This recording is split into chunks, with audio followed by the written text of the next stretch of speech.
여러분 안녕하십니까. 아침의 매일경제 저는 이상훈입니다. 올 들어 가장 강한 태풍이죠. 흰남노 이름입니다. 특이한 이동 경로를 지금 태평양상에서 보이고 있습니다.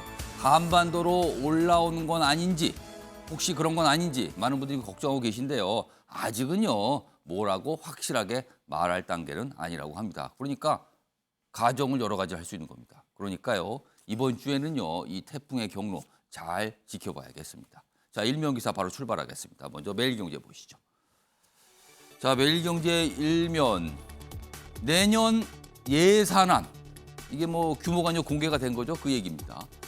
내년 예산은 639조입니다. 그런데 어떤 의미를 갖고 있을까? 퍼주기 재정 이제 끝났다. 이런 의미를 부여할 수 있다는 거죠. 왜 그런가 하면요. 내년 예산 639조라는 규모는요. 전년도 그러니까 올해 지금 집행되고 있는 예산 원래 설정됐을 때 본 예산하고 비교하면 5.2% 정도만 증가한 거랍니다. 그런데 이거는요. 전임인 문재인 정부 평균 8.7% 증가한 거에 비하면 증가폭이 적다는 거죠. 그리고요. 올해 지금 집행하는 본 예산에다가 좀 추가 경정 예산 많이 됐거든요. 그것까지 다 합한 예산하고 비교해보면 지금 이 639조는 오히려 줄어든 것이다. 그래서 퍼주기 재정 시대 끝났다. 이렇게 의미 부여를 하고 있습니다. 다음은 중앙일보 보시죠. 자, 이쪽에 있습니다. 자, 윤석열 대통령 그리고 이재명 민주당 새 대표 어제 첫 전화 통화를 했습니다. 한 3분 정도죠. 그리고 빨리 만나자. 일단 이 부분에 대해서는 의견 일치입니다. 공감한 거죠. 좀 더 보겠습니다. 자, 이 대표의 영수회담 제안에 일단 화답을 한 것으로 보인다. 만나자라는 거에 대해서는 화답을 했다. 근데 회동 방식은 좀 생각이 다른 것 같고 실제 만날진 미지수 모르겠다. 이렇게 적혀 있습니다. 이번엔 경향신문 보시죠. 자, 일면 톱기사로 싣고 있는데요. 대법원 긴급조치 구호 피해자에게 국가가 배상해야 한다. 긴급조치 구호는요. 이거 한참 된 겁니다. 1975년 박정희 정권 당시에 발령됐던 어떤 명령인 거죠. 그러니까 이 명령의 핵심은 뭐냐면요. 유신 체제에 대해서 비판하면 처벌한답니다. 핵심은 그거였습니다. 자, 박근혜 정부 때 당시 대법원 민사 책임 없다 판례했는데 이게 이제 바뀐 거예요. 국가가 배상해야 된다로. 위헌 법령에 의한 공무원 직무 집행으로 기본권이 침해됐다. 원심 파기입니다. 이번엔 경향신문 봤고요. 마지막으로 조선일보 확인해 보겠습니다. 문재인 정부 교과서 알박기다. 알박기라는 표현이 여기 등장합니다. 자유 그리고 남친 표현을 뺐다. 교과서에서 빠졌다는 겁니다. 좀 더 보죠. 자, 전 정권이 선정한 연구진 중, 고교 새 역사 교육 지침을 바꿨다.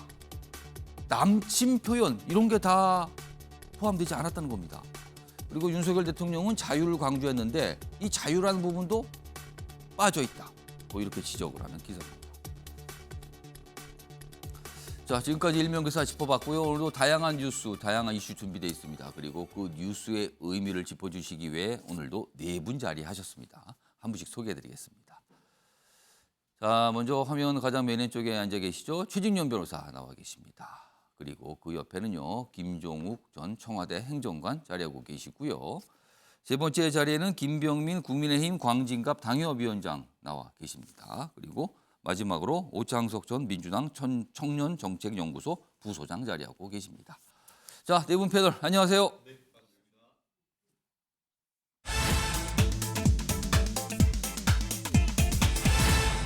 아침의 매일경제 첫 번째 이슈 키워드로 확인해 보죠. 3분 통화입니다. 아시겠죠? 일면기사 때 제가 잠깐 언급을 했습니다. 어제 윤석열 대통령과 이재명 민주당 대표 전화통화 3분 정도 했다는 겁니다. 3분이니까요. 글쎄요. 뭐 축하 얘기, 덕담 나누고 그 시간 빼고 한 1분 30초? 그럼 한 1분여 남아요. 그 1분 동안 중요한 얘기가 오갔다. 뭐 이렇게 좀 추정을 할 수 있습니다. 기사로 확인해 보겠습니다. 일단 큰 제목이 이렇습니다. 윤, 이재명 3분 깜짝 통화를 했다. 근데 이거 깜짝 통화 맞습니까? 어제 이진복 정무수석이 난을 들고 축하하는 의미의 난을 들고 이재명 대표를 만났죠. 근데 그 자리에서 이진복 수석이 제안을 했다는 거예요. 만납시다. 전화 통화를 대통령께서 원하시는데 어떠세요? 뭐 그래서 전화를 걸어서 바꿔줘서 했다는 거잖아요. 그런데 앞서서요. 주말부터 통화할 수 있다는 얘기 계속 나왔거든요. 이거. 그러면 깜짝 통화인지 아니면 연출된 통화인지는 모르겠습니다만 일단 깜짝으로 소개되고 있습니다. 좀 더 보죠. 자, 이 대표를 찾은 정무수석이 전화로 연결을 했다. 일단 그런데 여러 가지 얘기 중에서 이제 만나는 얘기가 나왔잖아요. 근데 위로 갑니다. 이재명 대표는 취지가 빨리 만납시다는 취지였대요. 빨리 만납시다. 근데 윤석열 대통령은 여야 대표님들을 모시겠다. 이거 좀 뭔가 다르죠 지금. 아래로 갑니다. 그래서 이 기사를 읽겠습니다. 만남 자체에는 공감대가 있는데 디테일은 온도차가 있다. 공감대와 온도차가 같이 있다. 요겁니다. 자, 그럼요. 어제 이진복 대통령실 정무수석이 이재명 대표와 만난 뒤에 뭔가 설명이 있었고요. 민주당에서도 설명이 있었습니다. 들어보시죠. 방금 대통령님하고 대표님하고 전화를 확인을 했습니다. 제가 전화를 해서 바꿔드렸습니다. 빠른 시간 내에 만날 수 있는 자리를 만들어 보자 이런 말씀도 계셨고 하니까 앞으로 그런 일들이 진행될 수 있도록 해야 되겠죠. 이재명 당대표께서는 윤석열 대통령에게 대통령이 성공한 대통령이 되기를 진심으로 바랍니다라는 말씀을 하셨고, 이재명 당대표께서는 가능한 한 빨리 형식과 절차 없이 만나면 좋겠다. 그래서 최대한 협력하는 모습을 같이 갖도록 합시다 하면서 전화가 마감을 했습니다. 저게 어제 오전에 정무수석과 민주당의 대표가 만난 뒤에 나온 설명이었거든요. 근데 가만히 들어보면은 일단 만난다, 만납시다, 빨리 만납시다. 여기에 분명히 방점이 있었어요. 그리고 이후에 대통령실의 추가적인 설명이 있었습니다. 이 화면을 보겠습니다. 여기 보면 김은혜 홍보수석이 설명을 내놨죠. 이렇게 대통령이 얘기했다는 겁니다. 전화통화에서. 당이 안정되면 일단 조건이 있어요. 당이 안정이 된다. 여기서 당은 국민의힘입니다. 국민의힘이 지금 간단하게 말씀을 드리면 대혼란, 조금 더 다른 표현을 쓰면 난리법석이죠. 이게 안정이 되면 가까운 시일 내에 여야 당대표님들과 좋은 자리를 만들어 보시겠다. 여야 당대표가 들어갔어요. 그러면은 이거 영수회담 아니잖아요. 영수는 1대1입니다, 원래. 그러면 이거는 1대2, 3자가 될 수도 있어요. 그리고 조건도 있습니다. 당이 일단 안정돼야 됩니다. 라는 얘기를 했습니다. 자, 이 얘기해 보죠. 김병민 위원장. 예. 그러니까 이거는 간단하게 말하면 영수회담은 안 한다. 대신에 여야 대표와 만나겠다. 대통령과 여야 각각의 대표와 예. 예를 들면 3자일 수도 있고요. 아니면 4자일 수도 있습니다. 이겁니까 지금? 영수회담이라는 표현을 쓰지 않았으면 좋겠다 이렇게 얘기를 예. 했죠. 그리고 제왕적 대통령제의 권위적인 모습이 남아있는 것을 다 없앴으면 좋겠다는 인식은 누구나 갖고 있을 겁니다. 예. 그리고 이 영수회담, 1대1 회담이라는 내용들이 사라지게 된 건 이미 문재인 정부부터 시작된 그렇습니다. 내용들이죠. 당시에도 여야 대표 회동으로 하자 이렇게 얘기를 한 바가 있었고요. 지금 야당의 대표인 이재명 대표의 만남이 꼭 필요합니다. 이유는 예산안을 제출했고 여소야대 전국에서 야당의 협조와 절실히 필요하죠. 예. 제왕적 대통령제의 총재 시절의 시절이었다면 야당의 대표와 대통령이 만나서 사인하고 합의하고 적정 수준에서 정리를 끝내면 예. 거기에 대해서 여당은 일사천리로 따르게 되는 내용들이 진행됐을 경우 그럼 여당은 결국 대통령실이 거수기냐 이런 표현이 나올 수도 있겠죠. 예. 그러니까 당연히 야당의 대표가 오는 자리에 여당의 대표가 함께 대통령과 모여서 여야 대표 회동을 갖게 되는 것이 훨씬 더 협의와 협치를 위한 과정에 중요한 역할일 거다. 어차피 국회 문제를 얘기하니까 여당 대표도 같이 만나는 게 그게 더 좋은 거다. 함께 만나서 논의하는 것이 중요하고요. 오히려 문재인 정부 시절에는 여야 대표회동이라 해서 5당 대표가 함께 모입니다. 그럼 거기에는 몇 석 의석이 안 되는 정의당, 바른정당, 국민의당까지 다 모였는데 예. 이렇게 돼서 의석의 숫자와 관계없이 똑같은 비중으로 발언을 하고 토론하다 보니까 반대되는 제1야당 입장에서는 이건 제1야당에 대한 존중을 안 하는 것 아니냐. 그렇죠. 이런 목소리들이 훨씬 규모가 큰 컸거든요. 정당에서는 불만 제기를 했죠. 예, 여기서 이재명 민주당 대표를 충분하게 존중하면서 예. 여야 대표가 함께 모이는 회동들을 가져서 실질적인 생산적인 논의들을 가져가게 되는 것이 훨씬 중요하지 않겠나 싶고 민주당 입장에서는 과거에 이 황교안 대표가 1대1 회동하자 얘기를 하니까 대권 노름이냐 이렇게 또 대변인이 응수한 바도 있었는데 그렇네요. 보니까요. 예, 그런 방식으로 응하기보다는 지금 현재 국면에서 꼭 필요한 국민의 예산안을 예. 처리, 통과하기 위한 협치의 국면에서 함께 만나서 소통하는 데 방점을 좀 찍는 것이 우선돼야 된다고 생각합니다. 이재명 대표는 영수회담을 제안했을 때 대통령 쪽에서 거절할 가능성이 있다는 걸 생각을 못했을까요? 왜 영수회담을 굳이 어제도 반복적으로 또 제안했거든요. 왜 영수회담이라고 제안을 했을까요? 당시 뭐 황교안 대표도 마찬가지고 야당의 대표가 되면 예. 대한민국에서 가장 상징적인 대통령과 1대1로 만나게 되는 장면을 연출하는 것. 대통령과 회동을 하기 위해서는 5당 대표가 그 당시 만나더라도 모든 언론이 거기에 주목하고 예. 식사는 무엇 했는지 어떤 메뉴를 먹었는지 끝나고 나서 어떤 발표를 하게 되는지 모든 뉴스를 다 가져가지 않습니까? 예. 이재명 대표는 지금 현재 정부가 잘 못하고 있다 규정하면서 예. 본인이 뭔가 실력 있는 대안을 내세울 것처럼 이야기를 하고 있기 때문에 예. 그런 구도를 만들고 싶은 정치적인 목적도 있다고 생각합니다. 정치적인 목적도 분명히 있는 거 아닙니까? 이런 분석이신데요. 기사 하나 좀 더 이어가 보죠. 뭐 정리를 했습니다. 이 기사는. 윤 대통령, 이재명 대표 빠른 시일 안에 만나자. 뭐 이 부분은 일치를 했다. 공감되다.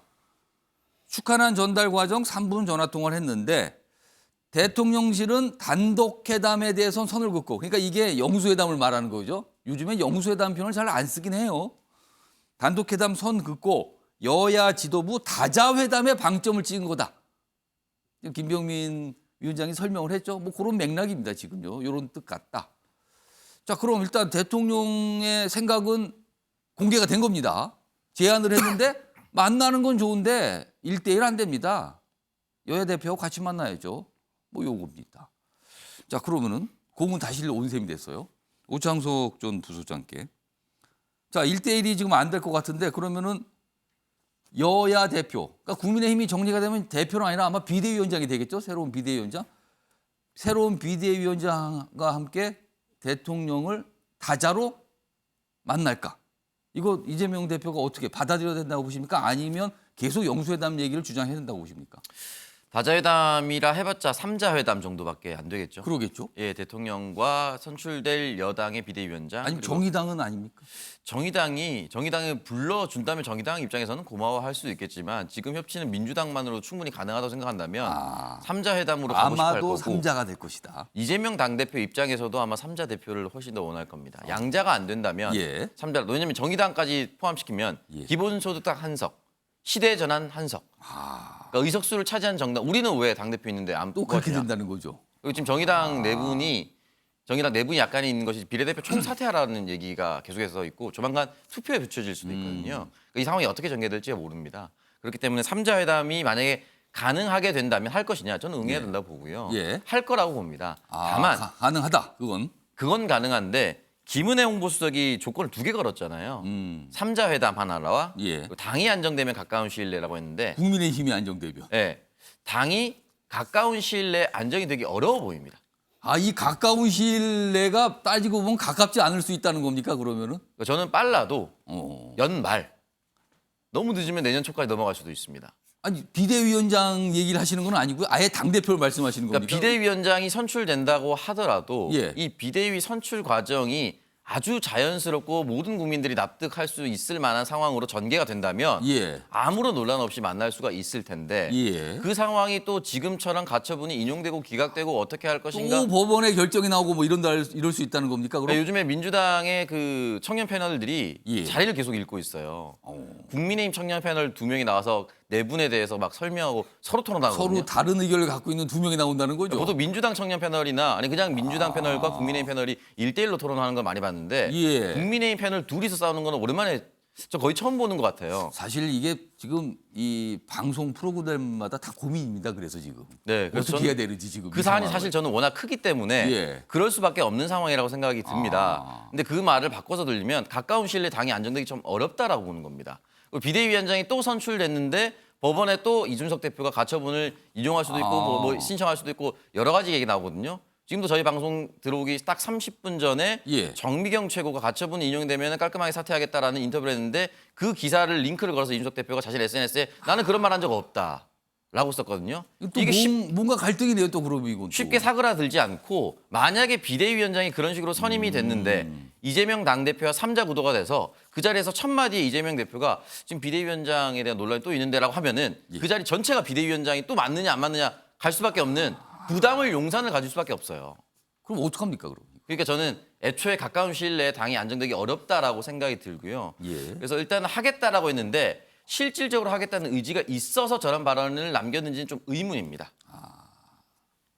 당이 안정되면 가까운 시일 내에 여야 당대표님들과인데 이게 첫 번째 거 안정되고 가까운 시일 이게 되겠냐 지금 이 말씀인데 복잡하네요 이것도 어떻게 뭐 할 수는 있다는 것 같긴 한데 이게 뭔가 국민의힘 상황이 여의치 않다고 뭐 이렇게 좀 보입니다. 자, 첫 번째 주제로 요즘은 잘 안 쓰는 영수회담 얘기 좀 해봤습니다. 뭔가 제안이 됐고요. 어제 대통령이 답을 한 셈이 됐고 다시 뭔가 또 이쪽에서 이제 답을 줘야 되는 상황으로 와 있습니다.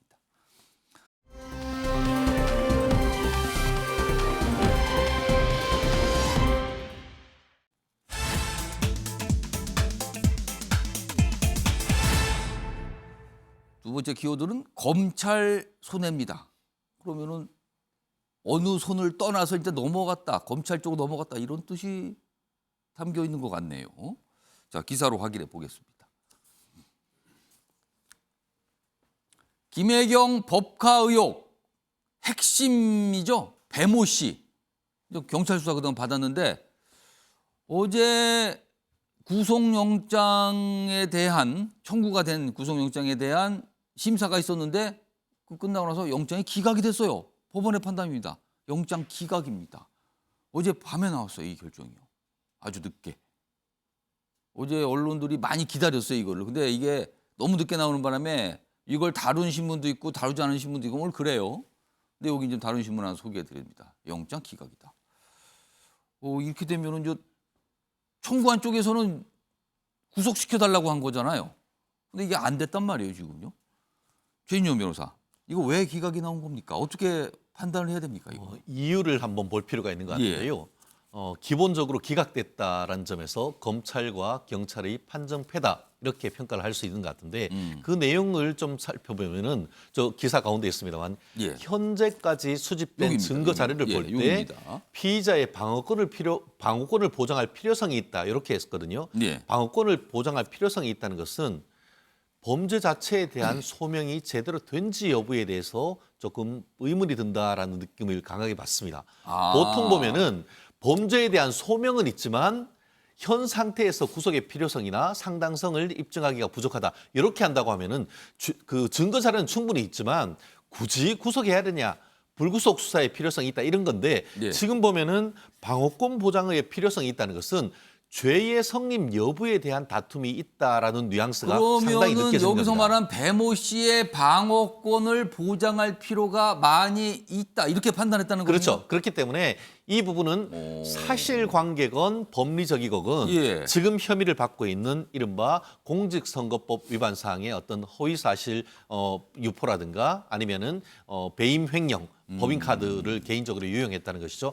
그 부분에 대한 어떤 사실관계나 법리관계에 있어서 범죄 성립 여부에 대한 다툼의 여지가 조금 있다는 것인데 그럼 이 이른바 부분 범죄 혐의에 대한 소명 이 부분을 조금 더 봐야 된다 이 뜻입니까? 그렇죠. 그럼? 그렇기 때문에 과연 경찰 이건 검찰이 예. 아니고 경찰이죠. 경찰에서 한 겁니다. 경찰이 제대로 수사를 했는지 수사의 의지를 가지고 제대로 입증을 한 상태에서 구속영장을 신청했는지에 대해서 지금 비판이 나올 수밖에 없는 그런 상태인 건데요. 그러면 어쨌든 지금 이게 사실은 구속은 기각이 됐지만 지금 경찰 쪽에서는 기소 의견으로 검찰에 사건을 넘기겠다는 거 아닙니까? 그렇습니다. 그럼 검찰에서 다시 또 수사할 수 있습니까? 그렇기 때문에 조금 전에 이제 그 최종적인 결정은 검찰이 손에 달렸다 이런 부분인 것 같은데요. 예. 일단 경찰의 신청에 따라 검찰이 사전 구속영장을 청구를 했는 거 예. 보면은 검찰 또한 구속영장이 발부될 것이다라고 판단한 건 맞는 것 같습니다. 아. 그런데 지금 다가오는 9월 8일 내지 9일이 이 적어도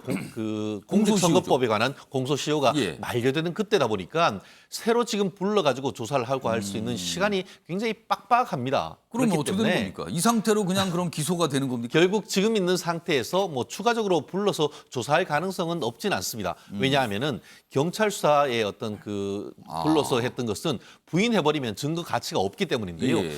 현재로서는 영장 기각했던 사유를 면밀하게 조사한 다음에 짧은 기간이지만 지금 배모 전 사무관이나 예. 경우에 따라서는 김혜경 여사에 대한 조사 가능성도 보강 수사 차원에서는 이루어질 수 있는데 그러한 점이 아까 얘기한 것처럼 방어권 보장의 필요성이 있다. 즉 추가적인 어떤 수사라든가 이걸 통해서 확실한 어떤 범죄 사실을 소명할 필요성이 있는 점이 비춰왔을 때는 제가 그 추정컨대는 이 그 배모 전 사무관에 대해서는 적어도 검찰이 불러서 추가 조사할 가능성은 현재로서는 남아 있지 않을까 생각합니다.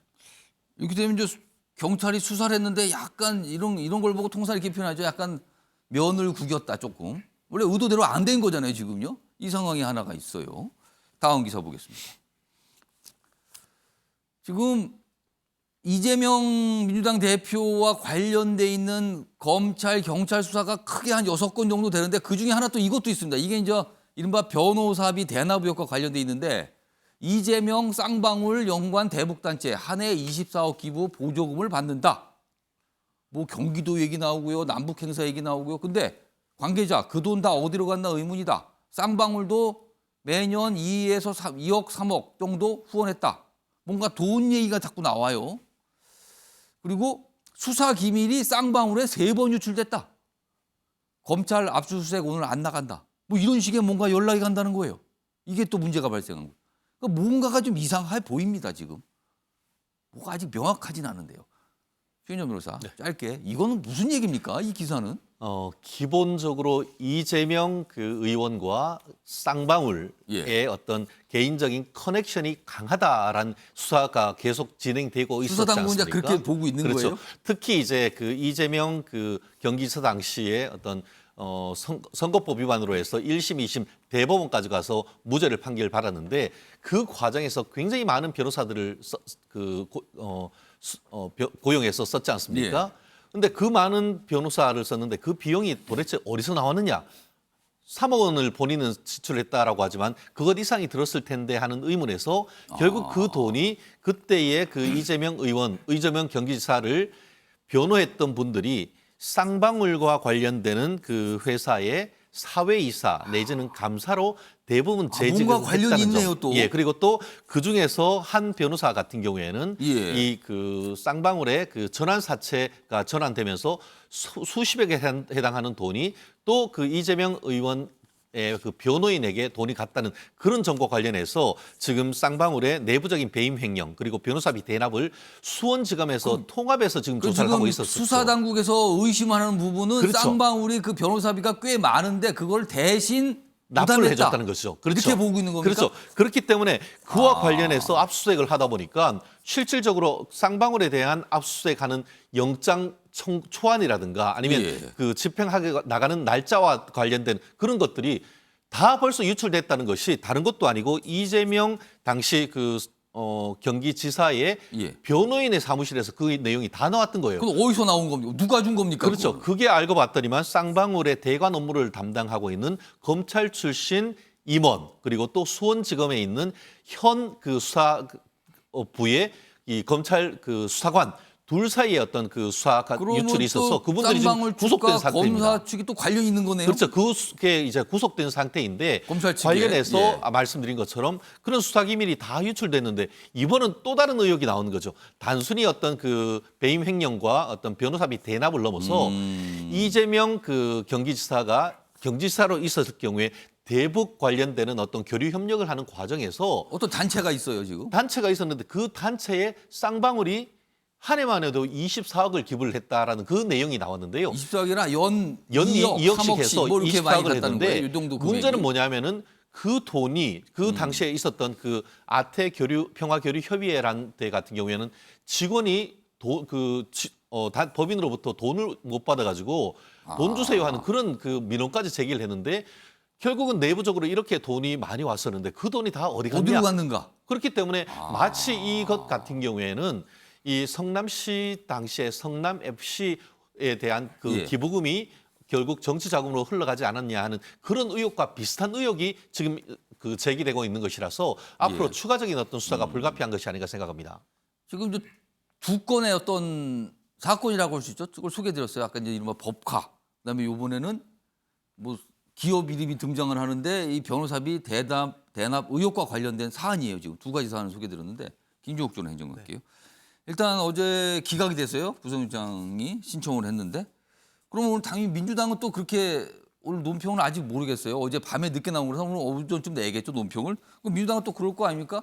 이거 정치 탄압이 입증됐다 이런 논평하는 거 아닙니까 또 그럼?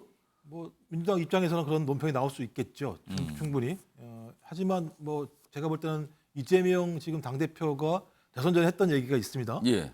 제기되고 있는 모든 의혹에 대해서는 성실하게 조사 수사를 받겠다고 예. 얘기를 했기 때문에 저는 그런 원칙이 지켜야 된다는 생각이 드는 것이고 또 그 반면에는 우리 헌법에 무죄 추정의 원칙이 분명히 있기 때문에 많은 의혹이 제기되고 있다고 하더라도 그것을 유죄로 추정할 수 없다는 측면. 근데 또 반대로 따지면 명백한 증거가 나오게 되면 거기서 책임을 져야 되는 문제가 있는 거죠. 사안 하나 따져보게 되면 그런 거죠. 지금 마찬가지로 법인카드 문제인데 예. 여가 상관없이 경찰의 수사와 관련해서 다툼의 여지가 있다고 본 거 아니겠습니까? 예. 그러니까 기소견 자체가 무리하다고 얘기하는 측면이 있기 때문에 하나 같은 경우 일정하게 제가 볼 때 기각될 수 있는 요지가 발생하게 된 거죠. 또 말씀하셨던 것처럼 경기주택도시공사 합숙조 문제 같은 경우도 불기소 처분을 했죠. 백현동 문제 같은 경우도 마찬가지입니다만 다른 거 기소 못하고 허위사실 공포에 대해서만 예. 기소를 하는데 이 내용도 마찬가지입니다만 제가 알기로는 당선 목적의 허위사실 공포예요. 사실을 적시해야 돼요.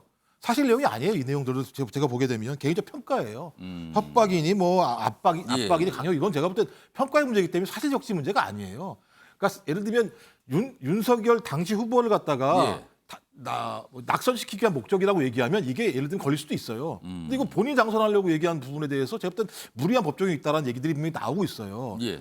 그다음 지금 남아 있는 게 쌍방울 대남 문제도 마찬가지인데 예. 제가 기사 제목을 봤어요. 이재명 쌍방울 연구한 대북단체. 이게 제가 볼 때 상당히 좀 악의적이라는 느낌이 드는 거예요. 아니 경기도에서 이런 행사한 단체가 이 단체밖에 없겠습니까? 예. 그럼 다 유관된 단체가 다 있는 거죠. 따지고 보면. 실제로 다 지금 문제가 되고 있는 건 쌍방울과 관련된 문제들이에요. 실제로. 이재명 당대표 얘기를 하고 있습니다만 예. 쌍방울과의 연관성만 있는 거예요. 아직까지 이재명 당대표랑 연관성은 아무것도 없어요. 근데 이렇게 딱 걸어놓고 이 단체가 한 해 20억.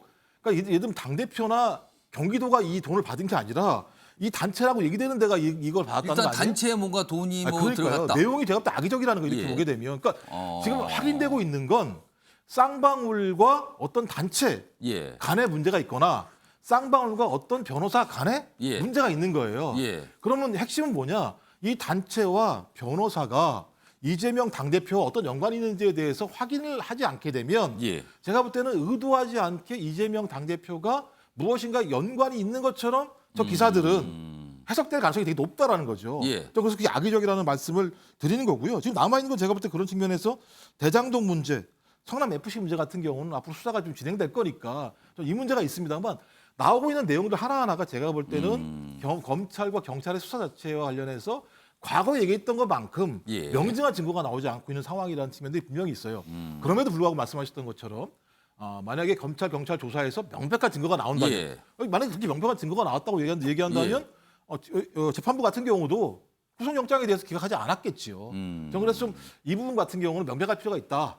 저도 이재명 당대표가 여러 건에 대한 연루가 예. 있다라고 하는 측면에서는 이것은 올바른 것은 아니다고 할지라도 지금 나오고 있는 내용 자체와 관련해서는 유죄로 추정될 만한 내용들이 아직까지 밝혀지지 않고 있기 때문에 앞으로 성실하게 조사 수사에 응하고 그다음에 그 응한 과정에서 명백한 증거가 나오게 예. 되면 뭐 빼도 박도 못하는 거죠 그거는. 근데 그렇게 나오지 않는 상황에서 이재명 당대표가 유죄로 추정된다라고 하는 언론 보도 계속 나오는 것. 예. 근데 저것도 정치적 의도가 있는 것이 아닌가라고 당연히 민주당에서는 고민할 수밖에 없는 것이고 그러면 그렇게 논평할 수밖에 없는 것이죠. 예. 좀 그래서 이건 제가 볼 때는 시간을 두고 지켜볼 문제인 거지 어느 일방이 잘못다고 얘기할 수 있는 측면은 아니라는 생각이 들어요. 그래서 검찰, 경찰 좀 명확히 잘 수사했으면 좋겠어요. 수사를 잘하게 되면 예. 당연히 구속영장 청구하면 지금 이 사안에 인정되겠죠. 대해서 정치권의 뭐 다양한 시각 그리고 뭐 소속 정당에 따라 달라요. 보는 방향은 완전히 다른데 정치권의 시각 중에 하나는 이런 게 있습니다. 정치권 인사를 만나보면 뭐 이런 말씀 하시는 분들이 있거든요. 민주당은 이미 기소가 되고 어떤 일이 벌어질 가능성이 있다라는 전제를 깔고 다 이건 정치 탄압으로 판단을 하겠다라는 준비를 하고 있는 거다. 이미.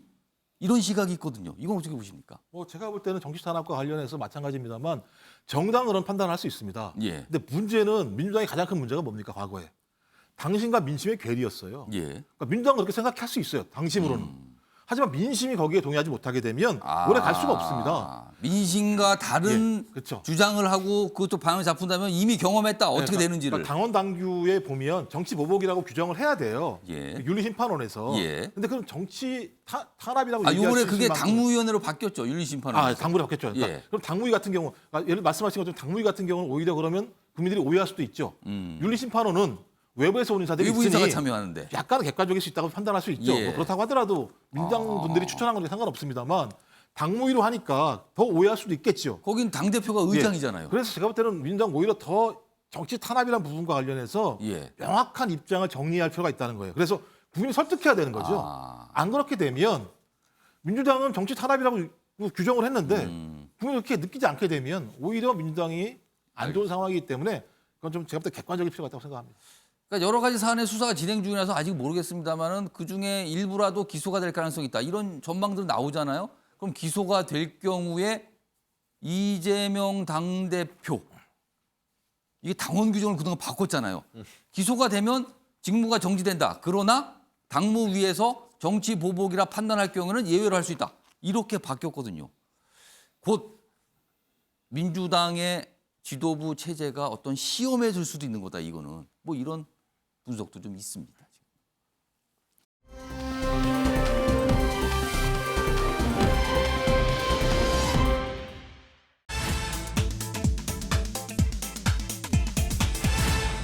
이번 키워드는 인용을 한 말이네요. 빌렸다. 빌렸다. 빌렸다는 건 내 거 아니다. 남의 건데 내가 잠시 쓴 거다. 뭐 이런 뜻이 됩니다. 빌렸답니다. 이번 키워드. 자, 기사 확인해 보겠습니다. 그동안 이게 조금씩 정치권에서 얘기가 있었어요. 그동안. 이것도 시간이 좀 꽤 지난 건데 조금 나오다가 어제 국회 상임위원회, 운영위원회가 열렸죠. 운영위원회는 대통령실을 담당하는 상임이거든요. 그러니까 대통령실 관계자 출석을 하니까 질문이 나오고 답변이 오고 그랬어요. 이겁니다.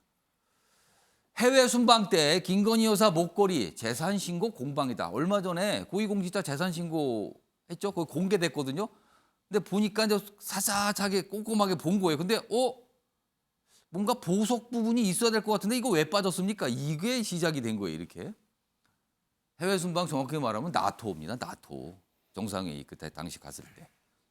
야당에서는 아니 보니까 장신구 3가지 착용됐다. 보도까지 나왔다. 근데 어떻게 된 겁니까? 이거 되게 고가로 보이는데 왜 신고 안 됐습니까? 이렇게 얘기하니까 대통령실은 2개는 지인한테 빌린 거고요. 빌렸습니다. 그러니까 빌린 거니까 남의 거니까 신고 대상이 아니라는 거고요. 하나는 금액이 산 건데 이거 국내 업체한테 산 건데 고가가 아니라서 신고 대상이 아닙니다. 그러니까 보석류 같은 거나 이런 거는 500만 원 넘어야지 신고 대상이라 그래요. 근데 신고 대상 금액이 안 됐다. 이런 설명이 나왔습니다. 여기 좀 보실까요? 사진 좀? 여기 있습니다. 3개인데 그중에서 제일 좀 비싼 걸로 알려진 거죠. 요겁니다. 요 목걸이. 이게 시청자 여러분께서 아시는지 모르겠어요. 이 브랜드 이름도 있는데 뭐 굳이 제가 소개해드릴 것까지는 필요 없을 것 같고요.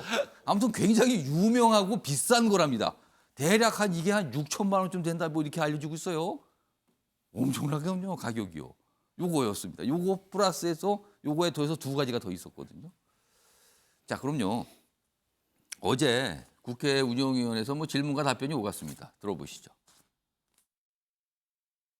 그 김건희 여사가 나토 순방 때 착용하셨던 목걸이가 뭐 목걸이랑 팔찌가 고가다 아니다 뭐 이런 기사가 나왔었던 걸 봤습니다. 재산 신고 보니까 보석류는 하나도 신고를 안 했더라고요. 혹시 그거 확인해 보셨습니까? 저희 총무비서관실에서 보증 신고했는지 그 부분에 대해서는 검증을 하지 않습니다. 조영기 의원님, 네. 그 결산 관련 아니지 않습니까? 대통령실에서 전혀 해명이 없었기 때문에 오히려 이런 것을 털고 가는 게 맞지 않느냐라는 식으로 제가 질문을 드린 거였습니다. 그래서 이 해당 부분을 뭐 협찬이면 협찬이다, 아니면 이미테이션이다, 아니면은 이게 재산 신고가 누락된 것이다, 아니면 요건이 안 된 것이다 이런 정도의 해명을 하는 게 필요하다. 문재인 전 대통령의 그 김정숙 여사님 의상비와 또 그 액세서리 비용, 그 비용 전체를 비서실에서 추계해 주시기를 저는 그 자료 요청을 다시 드립니다. 뭐가 맞불을 놓는 질문도 나오는 것 같죠? 김정숙 여사 뭐 이런 얘기하면서 지금까지 나와서 저런 얘기가 좀 오갔습니다. 자, 그리고요. 다음 기사 보겠습니다. 그리고 나서 이제 대통령실에 이제 설명이 좀 그 자리에서 있었고 뭐 추가적으로 또 나왔어요, 설명이요.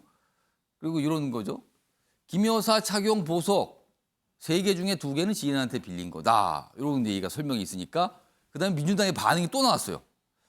아니, 지인에게 빌렸다? 그러면 사인한테 빌린 거 아닙니까? 사인에게 이익 제공을 받은 거 아닙니까? 이거는요. 그 고가를 하면서 그렇게 또 이런 반응이 나왔어요. 자, 그럼 어제 민주당에서 나온 반응 들어보시죠. 김건희 여사가 착용한 고가 보석이 지인에게 빌린 것이라는 대통령실의 해명이 사실이어도 그 자체로 문제입니다. 공식 경로가 아닌 김건희 여사의 지인에게 보석을 빌려 착용했다면 김건희 여사가 사인에게 이익을 제공받은 것입니다. 자, 뭐 이런 공방이 좀 보도가 조금 나오고 정치가 조금씩 얘기만 되다가 어제는 저 국회 운영위가 열리면서 아주 본격적으로 불거진 겁니다. 이 사안이요. 김병민 위원장. 예. 외국의 정상들의 부인을 보면은 가끔씩 보석을 빌려서 하고 다니기도 합니다. 예. 뭐 순방 때나. 근데 그럴 때는 공식적으로 협찬을 받습니다. 예를 들어서 보석을 만드는 기업, 어떤 보석을 갖고 있는 어떤 단체, 뭐 이런 게 있을 거 아닙니까? 그런데 아주 공식적으로 협찬을 받아서 이거는 어디서 빌린 겁니다. 이걸 밝히고 가거든요. 근데 이번에는 그런 과정이 없었습니다. 그리고 뒤늦게 지인한테 빌렸다는 설명이 나온 거예요. 지인, 그럼 지금까지 누군지 모르겠지만 사인 아닙니까? 그럼 이게 공과 사 문제가 또 불거지는 거예요. 이거 어떻게 보십니까? 사인으로 볼 수 있는 가능성이 있죠. 근데 이 문제가 이제 나토 정상회의 때 있었던 예. 일 아니겠습니까?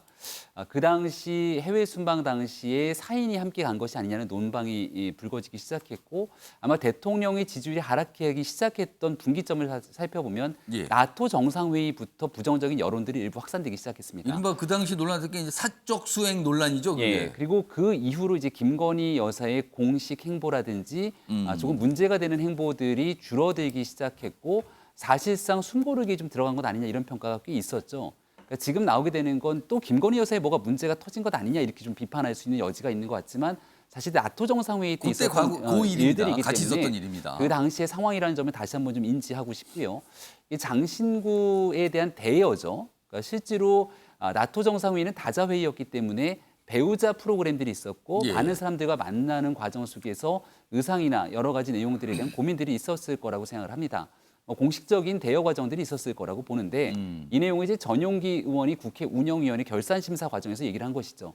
그러니까 결산심사라는 건 2021년도 전에 예산에 대해서 다시 되돌아보게 되는 과정들인데 예. 사실 윤석열 정부가 출범하기 전에 있었던 내용들을 가지고 이제 얘기를 했기 때문에 정치 공방이 아니냐 이렇게 나오는 것이고 조금 전에 조은희 의원 같은 경우가 이제 지난해 2021년 예산이니까 그럼 운영위에서 그때 청와대에서 쓰였던 예산 다 갖고 와봐라. 예. 이런 식으로 맞불 작전을 놓기 시작하니까 국민들 보기에 눈살 찌푸려지는 또다시 정치 공방으로 이어질 수밖에 없는 것이죠. 예. 그러니까 나토 정상회의를 기반으로 해서 김건희 여사를 비롯 대통령실에서 조금 공적 영역에 해당되지 않는 부분들에 대한 비판 이미 충분히 진행됐다고 생각을 합니다. 예. 그리고 여기에 대한 장신구를 일부 대여를 했던 측면들이 있겠습니다만 말씀 주신 것처럼 공개 석상 속에서 얼마든지 공식적인 협찬 대여를 국민께 알리고 밝힌 예. 다음에 진행하는 내용도 문제가 없다는 말씀 아닙니까? 예. 그러니까 이렇게 주신 비판들에 대해서 이제 100일이 가 지난 만큼 아마 그런 내용들까지 수렴해 가면서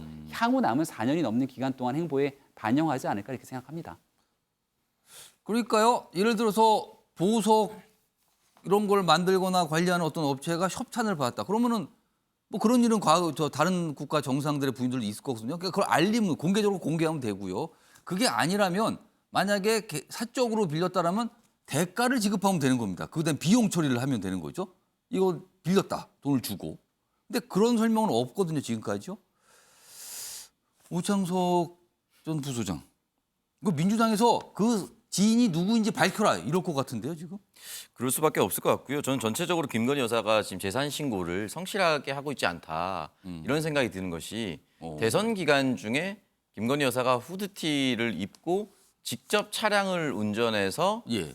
목사를 만나러 간 적이 있습니다. 아, 그런 적이 있었나요? 그때 종교인 분들 좀 연쇄적으로 만났죠. 네, 직접 차를 운전해서 수행원을 오른쪽 조수석에 태우고 아. 소탈한 모습을 보여주셨는데 차량 등록이 지금 재산 신고에 누락이 되어 있습니다. 그럼 그 차는 누구의 차였을까요? 아, 이번에 차가 빠져 있나요? 차 빠져 있습니다. 그렇다면 지금 차, 목걸이, 브로치 팔찌 이런 것들이 있는데 지인에게 빌렸다는 얘기를 사실은 이 방송을 보시는 국민들께서 어떻게 판단하실지 모르겠는데요.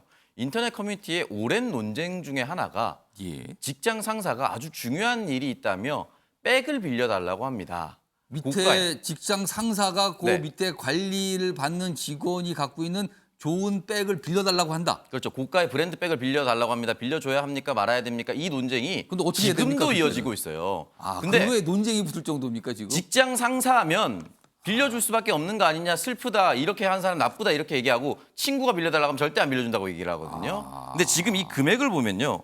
6천만 원, 1,500만 원, 2,600만 원 이런 금액을 빌려줄 수 있을까요? 지금 실제로 지금 화면에 나오고 있는 저 목걸이는 강남의 매장에 가면요. 예. 줄을 서서 대기표를 받습니다.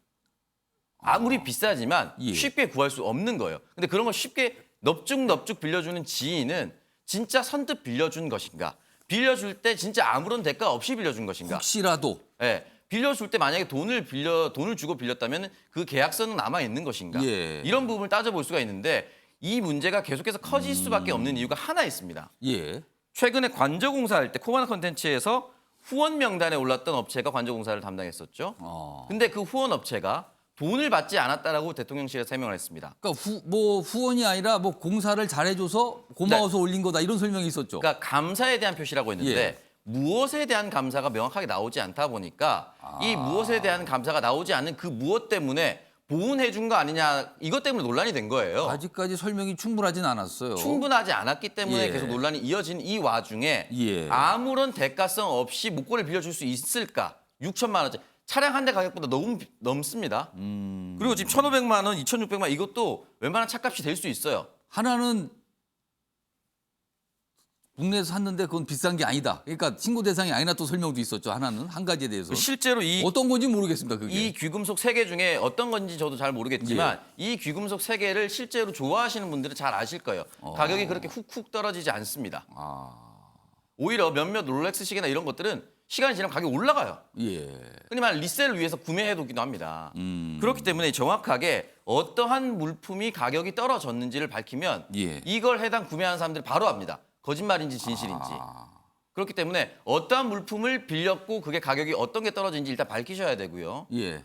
2점을 지인에게 빌렸을 때 그 지인은 과연 어떤 사람인지도 말씀을 해 주셔야 국민들이 속 시원하게 알 수 있다. 지금 국회의원 재산 신고라든지 국회의원 후보 신고 이런 것을 할 때 사실은 본인이 직접 작성합니다. 저도 2016년에 출마했을 때 제가 직접 작성했거든요. 예. 이 말은 무슨 말이냐면 내가 의도적으로 누락하고 싶은 건 피할 수가 있습니다. 혹시 그런 것을 악용한 것은 아닌가라는 의심을 지금 하고 있는 거예요, 민주당에서는. 그렇기 때문에 아니면 깔끔하게 아니다라는 증거를 제시하면 이 예. 논란 그냥 바로 사라집니다. 네. 한마디만 좀 덧붙이고 싶은 예, 게 뭐 김용민 과거할 위원장. 정도로 상당한 이익을 특혜를 받은 것처럼 말씀하시는데요.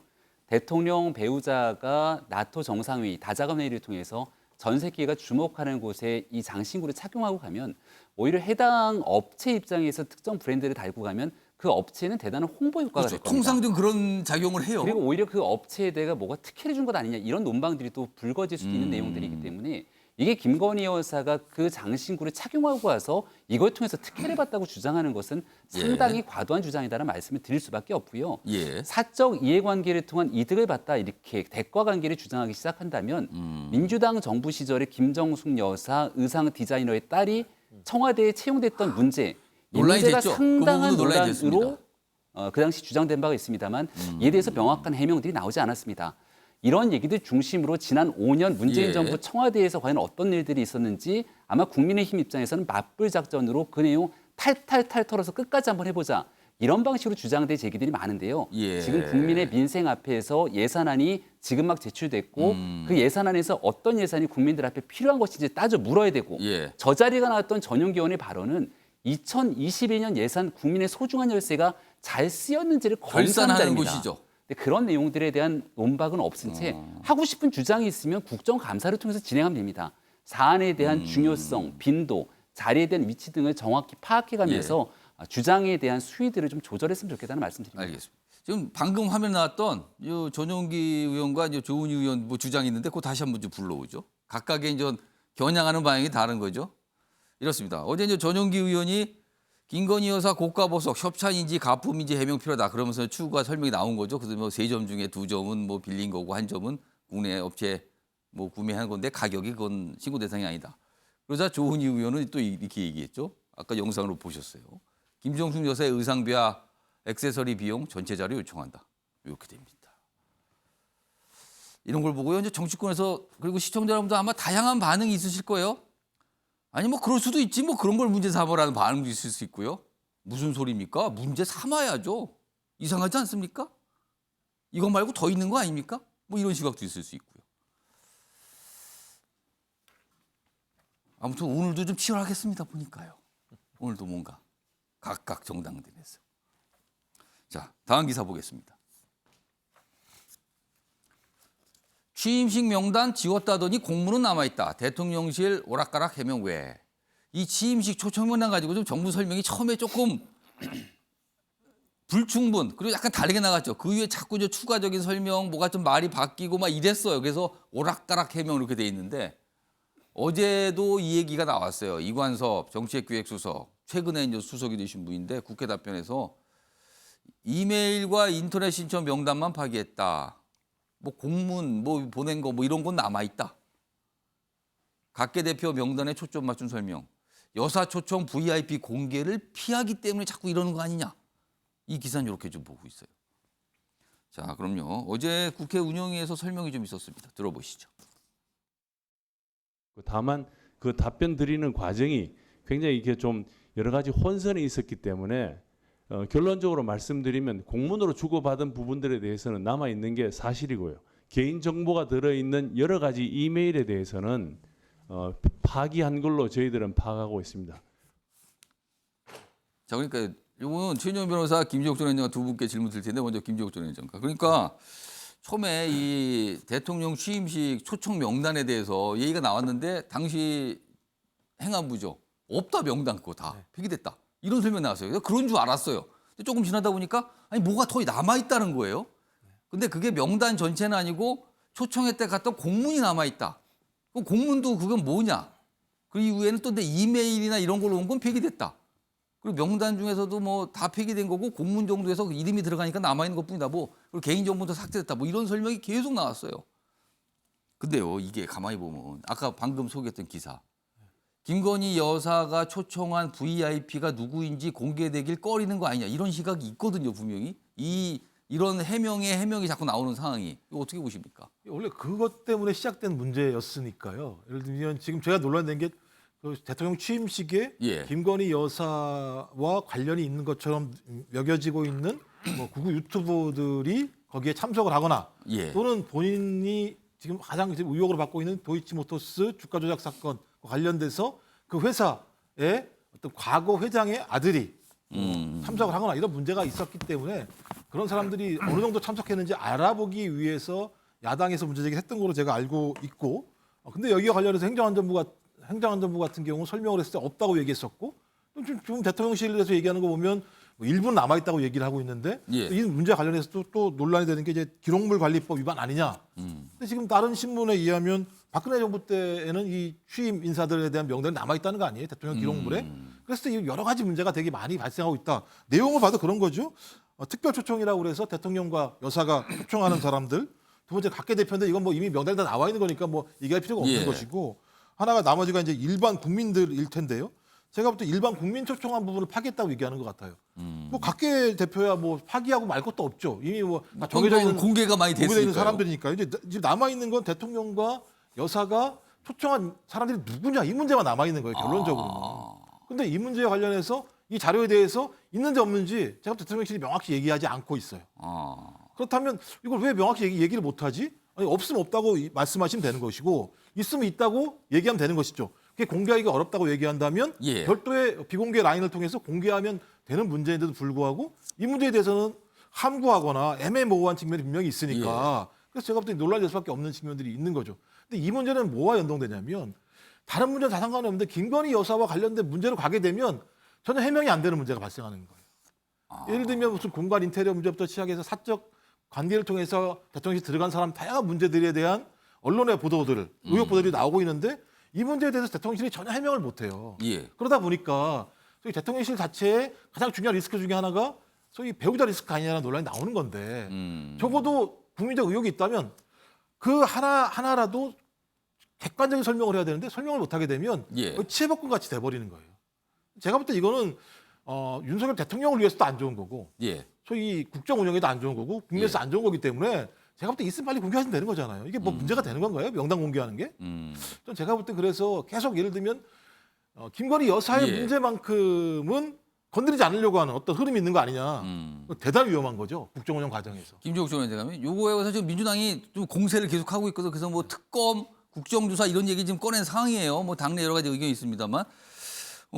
그런데 특히 이제 국민의힘에서는 이런 시각 갖고 있고요. 정치권에서 그런 시각이 좀 있습니다.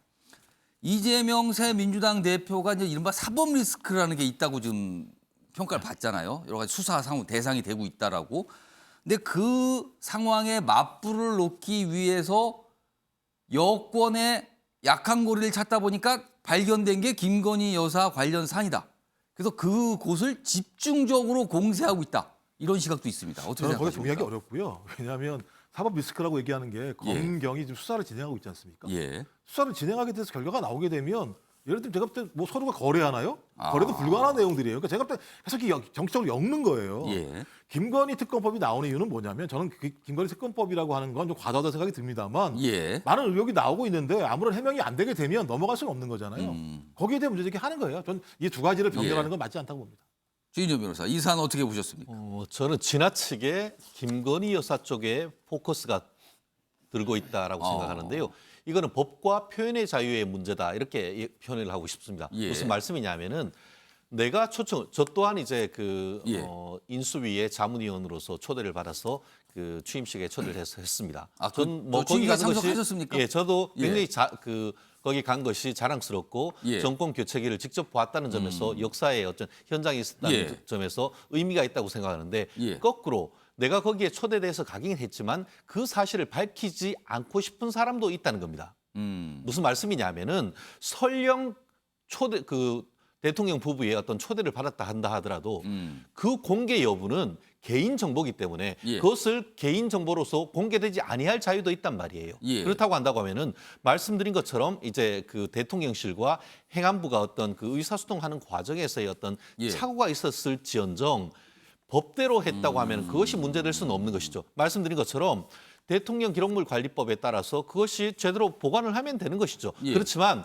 그 외에 개인적으로 초대돼서 갔던 인물 같은 경우에는 개인정보보호법에 따라서 자기가 그 자리에 갔다는 사실을 밝히지 아니할 자유, 의사 표현의 자유가 있단 말이에요. 그렇기 때문에 지나치게 어떻게 보면은 김건희 여사 측에 어떤 포커스를 둬서 그걸 의도적으로 밝히지 아니한다는 것이 아니고 초대된 사람 나는 나 스스로도 그것이 가긴 같지만 그것을 밝히지 아니할 표현의 자유가 있다기 때문에 그런 점에서 봤을 때는 이것이 왜 논란이 되는지 저는 이해하기 어렵습니다. 그러니까 참석했지만 그 참석한 걸 굳이 알리고 싶지 않은 분들이 계시다는 거예요. 그거는 뭐 알겠습니다. 그런 분들은 또 공개되길 원치 않으니까. 근데 그 명단 자체는 갖고 있어야 되는 거 아닙니까? 왜 폐기했다고 그러니까 그런 것이 결국은 법에 따라 하면 되는 것이죠. 행정자치부가 행안부가 개인정보보호법과 관련되는 주무부서인 것으로 알고 있습니다. 그렇다고 하면 폐기했다 그랬잖아요. 그렇죠. 그렇기 때문에 개인정보 같은 경우에는 일정 부분 시간이 지난다고 하면 폐기하는 것이 법에 따른 조치이거든요. 근데 시간이 얼마 안 지났는데. 그러니까 그것 또한 그 용도가 다 됐다고 하면 폐기하는 것이고 그것이 이제 개인정보보호법에 따른다고 한다고 하면은 그것이 무슨 위법이 되냐는 것이죠. 약간 규정이 모호한가 봐요. 지금 그래서 이게 김종욱 전 의장관님. 말씀은 다 동의하겠는데요. 다른 걸 얘기하는 게 아니잖아요. 그러니까 김건희 여사가 지금 도이치모터스 주가 조작 문제로 수사가 진행되고 있는 상황이에요. 근데 거기에 관련된 인물에 대해서 김건희 여사가 스스로 초청했다면 대단히 논란이 되는 거죠. 회피해야 되는 거죠. 이런 질문을 할 수 있는 거죠. 언론이. 그렇지 않겠습니까? 또 하나 대통령은 대단히 중요한 분입니다. 국민 선택한 분인데 예. 거기 초청 명단에 구국 유튜버들이 있다는 거예요. 여기에 대해서 야당은 문제제기할 수 있는 거죠. 여기서 공개하라고 요구할 수 있는 거죠. 공개 안 하는 게 문제라고 말씀드릴 수밖에 없어요. 이 측면에서는. 아무튼 어제 참 운영위원회 여러 가지 이게 결산하는 거죠. 예산을 다루는 부분인데 그거보다는 사실은 김건희 여사를 둘러싼 여러 가지 사안에 대해서 질문이 더 많이 오고 이게 또 집중을 좀 받았어요. 사실은요. 어제 그 자리가.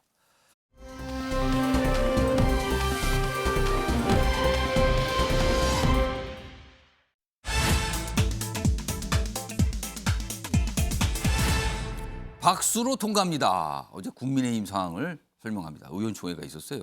그 상황 좀 다뤄보죠.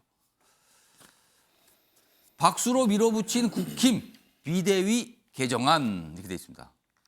이게 지금 비대위를 가동해서 새로운 비대위를 만드는 상황이 됐어요. 이게 좀 과거에 봤던 상황은 아니에요. 아주 독특한 상황이 발생을 했죠. 일단 당원 당규를 바꿔서 그러니까 어떻게 바꾸냐면은 지금은 좀 모호하게 돼 있어요. 뭐 최고위원회의가 언제 해산되지가 좀 모호하거든요. 그거를 최고위원회의 기능 상실을 선출직 최고위원 4명 이상 사퇴한 경우로 개정한다. 그러니까 지금 상에 딱 맞춘 거예요, 지금요. 지금 사실상 1명 남아 있거든요. 그러니까 거기에 딱 맞춘 거죠, 5명 중에. 근데 일부 의원들은 반발하죠. 이거 문제된다. 반발하고요. 뭐 이렇게 돼 있습니다. 어제 상황입니다. 자, 그러면 이와 관련해서 국민의힘 안에서 여러 가지 목소리가 있습니다. 들어보시죠. 당원 당규 개정을 통한 새로운 비대위 출범 말고 어떤 대안이 있습니까? 비대위 출범 이전 최고위 체제로의 복귀는 불가능합니다. 새로운 비대위를 구성한다는 것은 편법이고 탈법이고 꼼수고 민심에 역행하는 것이다. 지금 우리는 여권발 막장 드라마를 정말 피치 못하게 국민들께 보여드리고 있습니다. 정말 송구스럽습니다. 우리 의총장에서 한마음 한뜻으로 결의된 사항에 대해서는 함께 마음을 모아서 좀 추진을 해 나가야지 그런 또 어떤 개별적인 의견이나 이런 것들을 나와서 또 자꾸 얘기를 하게 되면 그 뜻이나 의도가 또 와전이 되거나 곡해가 돼서 전달이 돼서 당에 더 큰 분란을 좀 일으킬 수가 있습니다. 그래서 기존에 그런 좀 행동을 하신 의원님들에 대해서는 상당히 좀 심각한 유감을 표명하는 바입니다. 이거는 뭐 초선 의원들 또 다수 일동으로 그렇게 말씀을 드리는 거고요. 자, 어제 상황입니다. 근데 그에 앞서서 일요일 상황이 있었어요. 기사 있습니다. 언론들이 이제 취재를 통해서 이런 보도를 하고 있어요. 윤 대통령 만난 권성동 선수습 후 사태. 일단 이렇게 방향을 잡았다. 28일 용산 청사에서 만찬 회동했다는 거예요. 이 뒤늦게 알려진 거죠. 비공개로 만난 겁니다. 그 여기서 뭔가 정리한 거 아니냐. 직유지 고수는 윤심 아니냐 그래서 이런 얘기가 나옵니다. 자, 김명우 위원장. 그러니까 어제 의총상도 그렇고요. 결국에는 원래대로 이제 비대위를 새로 꾸리기로 한 거죠. 그리고 최고위원회의로 돌아가는 게 아니고 당원도 바꾸고 그랬고 이게 윤 대통령 뜻대로 이제 관철된 거 아니냐 이런 시각이 있습니다. 이거 어떻게 봐야 됩니까? 윤심을 표현한다는 건 적절치가 않다고 생각하고요. 다만 이런 기사가 나온 것처럼 권성동 원내대표의 행동 전에 일요일 저녁 만찬이 있었던 것 아니냐라는 보도가 나오고 나니까 대통령실과도 모종의 교감이 있었던 것 아니냐 이런 해석은 가능할 것 같습니다. 보도에 따라서 만났다, 만찬까지 했다, 아니다, 전화통화만 오래 했다 뭐 이렇게 보던데 아무튼 뭔가 의견을 주고받은 건 분명해 보여요. 왜냐하면 대통령실에서 만나고 있는 수많은 사람과의 비공개 회동이라는 게 있기 때문에 그걸 공개적으로 밝히지 않았던 전례들이 있다는 것에 대해서 말씀을 좀 드려야 될 것 같고요. 핵심은 권성동 원내대표를 향한 성토가 의총에서부터 시작이 된 겁니다. 그리고 의총 전부터 벌써 몇 번째냐 책임지고 권성동 원내대표가 선사퇴할 필요가 있다 이렇게 좀 많은 목소리들이 있었는데 권성동 원내대표가 일단은 상황을 수습하고 난 뒤에 사퇴하겠다는 뜻을 아마 내비친 것 같고요. 그렇기 때문에 성일종 정책위 의장도 권성동 원내대표가 수습함과 동시에 이제 사퇴할 건데 그 내용들을 좀 봐달라고 얘기를 한 것 같습니다. 그러니까 보니까 일요일 저녁에 만찬이 있었다는 것 같고 월요일 오전에 회의 때 권성동 원내대표의 발언이 또 회자가 되지 않습니까? 내가 대선 1등 공신이고 내가 여기 역할을 하는 사람인데 만약 자리를 탐했다면 뭐 내각 등에 참여하지 않았겠느냐라고 발언을 했는데 아마 본인 입장에서도 만감이 교차하는 상황인 것 같고 어떻게든 마지막 순간 이 수습 끝남과 동시에 아마 직을 내려놓게 되는 상황으로 정리가 된 게 아닌가 싶습니다. 그러니까 일요일 날 28일 일요일 용산서 만났다는 요 내용과 앞서서 첫 주제 소개했잖아요. 윤석열 대통령과 이재명 대표가 전화 통화하는데 그 만남에 대해서 영수회담 관련 그 조건이 당이 좀 정리가 되면 가까운 시일 내에 뭔가 연결이 되는 것 같기도 하고요. 지금 뭐가. 뭐 그래서 그런 가운데 혹시 윤심이 요 방향을 잡기 때문에 어제 그렇게 처리가 된 거 아니냐. 뭐 이런 시각도 좀 있습니다. 다음은요. 대통령실 요즘에 이런 표현이 나옵니다. 칼바람, 피바람이 불고 있다. 사람들이 나오고 있다는 거예요. 기사로 확인해보죠. 도살장에 와 있는 기분? 이게 무슨 소리입니까? 웬 도살장 얘기가 나옵니까? 대통령실 고강도 쇄신, 새벽에도 감찰. 그리고 갑자기 밤에 연락와서 내일부터 나오지 마세요. 뭐 사표 내세요. 뭐 이런 얘기가 있답니다. 추석 전후로 해서는 수십 명이 짐 쌀 듯하다. 어공도 떠나고 늘공도 원대 복귀. 어공은 정치권 출신, 늘공은 공무원 출신. 뭐 이런 표현이죠. 뭔가 좀 사람들이 다 나오고 있다는 거예요, 지금. 그런데요. 이 상황에 대한 두 가지 관점이 있습니다. 먼저 첫 번째 관점 보시죠. 다음입니다. 왜 위는 놔두고 아래만 바꾸냐? 그러니까 지금 보면은 행정관, 비서관, 그 위가 수석이거든요. 근데 수석들은 거의 바뀐 게 없어요. 비서관이 나가고 밑에 행정관이 많이 나가요. 근데 왜 아래만 바꿉니까? 문제가 발생했으면 위부터 치는 거 아닙니까? 이 얘기가 있고요. 다음 보세요. 또 하나는 이겁니다. 대통령실 고강도 인적 쇄신 한다는데 실무진행 칼바람. 근데 검찰 라인은 아무도 안 나가더라. 정치권 출신만 다 나가더라. 이겁니다. 지금 시각이 또. 요거 일단 오창석 전 부소장께. 사실은 인사 문제가 그동안 논란이 있거든요. 근데 인사 문제 담당한 쪽 바꿔야 된다는 얘기 많은데 가만히 보니까 거긴 다 검찰 출신이 많아요. 이거 어떻게 된 겁니까? 보통 고강도 인적 쇄신을 할 때 예. 그 목적이 지지율 반등이거든요. 우리 다시 열심히 하겠습니다라는 것을 선언적으로 보여주는 겁니다. 그 사람들이 새로 선임된 사람들이 앞으로 어떤 일을 할지는 지켜봐야 할 일인데 바꾸는 것만으로도 유효하게 하려면 그 사람들이 되게 뚜렷한 사람들이어야 되는 거예요. 결국은 지지율 반등을 위한 것이고 국정 동력 확보를 하는 것이 필요로 하는 상황인데 검찰 라인을 좀 바꿔서 흔히 말하는 민생 안정을 위해서 경제통을 그 자리에 앉힌다.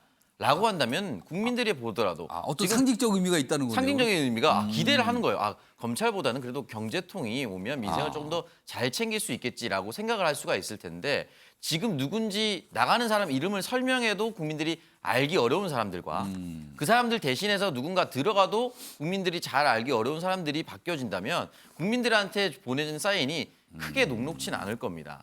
그렇기 때문에 그 부분에 대해서는 아마 다시 한 번 더 고민하시는 게 좋을 것 같습니다. 김종욱 전 행정관께 청와대 근무를 해보셨잖아요. 보통 큰 문제가 발생하면 위에서부터 정리하는 게 보통 아닙니까? 그렇죠. 위에서 잘못했으니까 문제가 생겼으니까요. 제가 볼 때는 근데 지금은 밑에서부터 정리를 하고 있어요? 그러니까 제가 볼 때 대통령의 인사 실패를 최소화하려고 하는 측면이 있는 것 같아요. 왜냐하면 수석 라인들을 다 교체하게 되면 어떤 형태로든지 대통령이 그 부분에 대한 책임을 막중하게 느끼고 있다는 부분이 분명히 있기 때문에 그렇게까지 하고 싶지 않은 판단이 드는 것 같고요. 좀 그런 측면에서 감찰, 검증 방식으로 풀어버리는 거죠. 아래 갔다가. 제가 볼 때 검찰 방식이 대부분 다 얘기하게 돼요. 정치적 판단을 짓는 게 아니기 때문에 저 사람 나갈 만해라고 예를 들면 잘못했어. 조사 통해서 하는 이런 거죠. 건가요 지금? 그러니까 제가 볼 때 검찰 방식이라는 생각이 드는 것이고 또 하나는 100일을 못 거주신 것 같아요. 그러니까 여자 정치인들 별로 안 좋아하시는 윤석열 대통령 같은 경우. 그래서 여자 정치인들, 또 윤핵관들 배제해냈고 제가 볼 때는 검의 시대가 열리는 거 아닌가 생각이 들어요. 대통령실이. 정인준 변호사. 이걸 보는 시각 중에 하나는 정치권에 대한 불신, 정치권 인사에 대한 불신 이런 게 반영된 거 아니야 이런 시각도 있거든요. 결국 이 또한 그 당에서와 마찬가지로 선수습 후 사퇴 이런 구도가 아닌가 하는 생각이 드는데요. 후 사퇴는 누가 사퇴한다는 거예요? 지금 사실은 지금 뭐 이번에는 그 홍보수석 교체하고 또 이제 그 정책조수석실을 이제 그 새로 만들었지 않습니까? 수석을 새로 그랬는데 그게 부족하다라는 그런 여론이 훨씬 더 강했던 것이죠. 사회수석이라든가 아니면 정무수석 라인에 대한 어떤 교체가 있어야 어떤 청와대의 지금 용산 대통령실의 어떤 인적 쇄신이 있을 거라 생각을 했는데 그런 부분이 이루어지지 않은 점에 대해서는 저 또한 상당히 어떻게 보면 비판적인 시각을 가지고 있습니다. 다만 내부적으로 지금 봤을 때는 당정대가 이제 서로 그 소통을 하는 과정에서 지금 예. 리더를 바꾸기보다는 실무진을 바꾸려고 하는 것이 대통령의 의중이고 예. 쉽게 말하면은 대통령 친정 체제를 갖추고 가는 과정이 아닌가 지금 그렇게 평가할 수 있을 것 같습니다. 일각에서 이런 걸 이렇게 어떤 분석을 하는 거는 들어가 있는 이 직원들이 자기를 추천한 정치인한테 보고를 하는 일이 발생했다. 그거에 대해서 지금 잡고 있는 거다. 뭐 이런 또 지각도 있기도 합니다. 지금. 아침의 매일경제 오늘은 여기서 마무리합니다. 시청해 주신 여러분 고맙습니다.